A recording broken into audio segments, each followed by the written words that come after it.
I believe these creatures predate the war between Queen Marika and the Fire Giants. If we can look at the comparison here between these two, we can see that the frost. The question is though, why go to Caelid? Hi everyone, listen. I hope you're having a great day. I hope you're doing alright. Finally, I think I understand and have an idea of what and who these skulls are. A striking image that's perplexed me ever since I started playing the game. And no information or explanation related to them, but with a little bit of digging, observing the environment and surroundings, I've reached a conclusion. Now, please note this is just speculation and theory. I could be wrong, and I want to be an open discussion. So please let me know what you think, any ideas, theories, I want to hear all. With this being said, let's get started on what we know. What I gather is 6 in total in game, divided into 2. So we have 3 in Caelid, and then we have the remaining 3 in the mountains. More importantly, the grave posts in the mountains.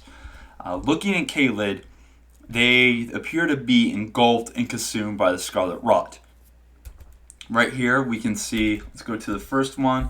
The first we can see is completely layered with pores and seems to me the most intense and most extreme when it comes to the decaying factor of the rot. As for the second, right over here, is the one near the cliff with the troll that throws the rock on you. With the third being that in the dragon barrow with a little bit of pores on its jaw.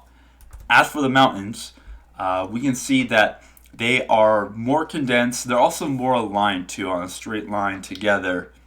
And they're also a bit more diverse compared to Caelid. And you can also see it showcased in the matter of size and really how massive these entities are when compared to the giants.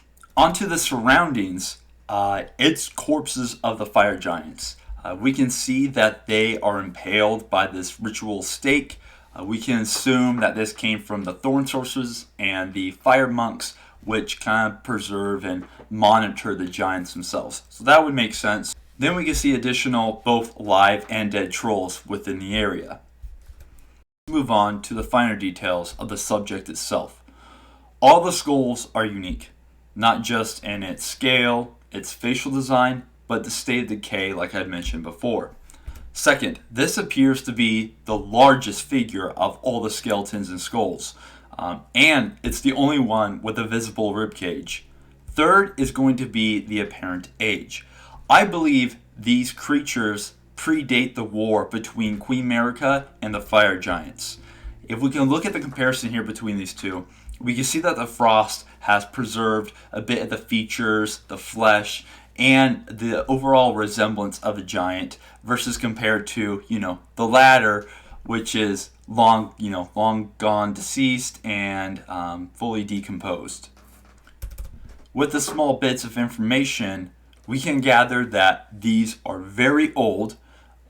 They're incredibly massive and a size that we haven't seen any living creature within the game, and there must be some type of significance within their climate and the location they're in. Well, this is where my theory comes in. I believe that these are titans, predecessors and ancestors to the giants, trolls, and then possibly the northerners. Let's start with the fire giants first. Per the fire monk's armor, it mentions that the face labeled here is a representation of the corrupt nature of the fell god. If you're not familiar with the fell god, well, that's something that the giants had borrowed power from per the Burnt O' Flame. Is during the war of Queen Marika and the giants, they had looked to seek help or aid from the fell god. In return, he seemed to curse them. And funny enough, once the giants were actually defeated, it seemed to be relieved. But then they just kind of fell into servitude to protect the flame. But this leads me to think that they could have very much appeared different and maybe in the original form before being cursed. This would explain why this figure here has a standard ribcage and not the face of the corrupt god, because obviously this would have been before that time. Now, on to the third generation, which would be the actual troll. Weeds per the troll's sword and the hammer, It mentions that it's a lesser giant, and also that they are descended from giants themselves, which moves on to the 4th generation, which would possibly be the actual Northerner. There are speculations by some that the Northerners came from the giants, and this would exactly kind of be the lineage. This is very similar to Greek mythology, in that the hierarchy is the Titans, the gods, demigods, and human. This principle would also apply within Elden Ring lore, I would think. And all 4 distant relatives seem to inhabit the same region, which leads to my next point. Caelid and the mountains. I believe they originated from the mountains and then met their demise and ultimate fate in Caelid. Let's just talk about the means of travel. We know that they were large, but I think it's pretty reasonable to see why they can make it on foot through the sea. First of all, if you look, it's on the same side. They both fall on the same side of the Great Waterfall, so hopefully there should be 2 main complications there.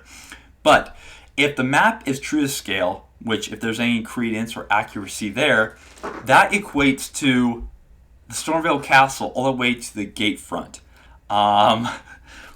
Which is entirely possible, and I don't see really any problem of how they couldn't make it on foot. What, that's 15 steps for them to take, and they're completely in new territory? The question is, though, why go to Caelid? What's the purpose? I believe they were going to war. War with the dragons. There are also corpses that can be found in Dragon Burrow. The Farming Azura, which hosts the 3-headed, most oldest powerful dragon. I can't really pronounce his name, I'll put it up. But the Farming Azura is east of Caelid, but edges closer to the mountain. Looking at the incantation of Boros' Mist, which can be found in the Freezing Lake, it mentions that the ice dragons were, defeated by the fire giants and kind of removed away from their peak. And then per Forsax's lightning spear, if I pronounce it correctly, because these names could be a bit wild, it mentions that there were an ancient dragon war. So it appears to me that the giants and the dragons have a history of conflict. But let's touch on the second eldest dragon, and I believe the largest in game. Grail, if you want to pronounce it that way. There's one damning piece of evidence I think kind of just conceals, or I guess confirms, everything I believe. That is, what do you know? A skull, a Titan skull. I believe this right here is the actual fate of the Titans, and this would be the end of their race. Obviously, the dragons came up on top, but yeah, I think this just, at least from what I found, makes sense to me. Note, I did look in Map Studio to see if there is anything lying underneath the surface, or if there's any possible, parts attached to the skulls, and I couldn't find anything. I also couldn't fully access and render the full assets, so if anyone can do that, or if they have, please share with me. That would be great to know.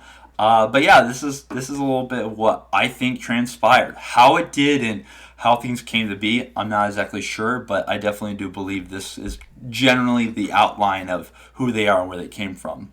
But let me know what you guys think. Do you guys agree? Do you disagree? Do you have any information? Let me know. I would love to hear it. Also, I'm super excited for future content I'm putting out later this year. I'll probably do a update video, or kind of give you an idea of what that's going to be. So stay tuned for that. But please like and subscribe if you enjoyed this. Also, I really want to hear your guys' thoughts. I love hearing from you. Whether you like it, dislike it, or you think it's a terrible idea, I love all the interaction and just like I said, it's an open discussion. That's what I want. So yeah, let me know, and I will see you guys next time. Take care.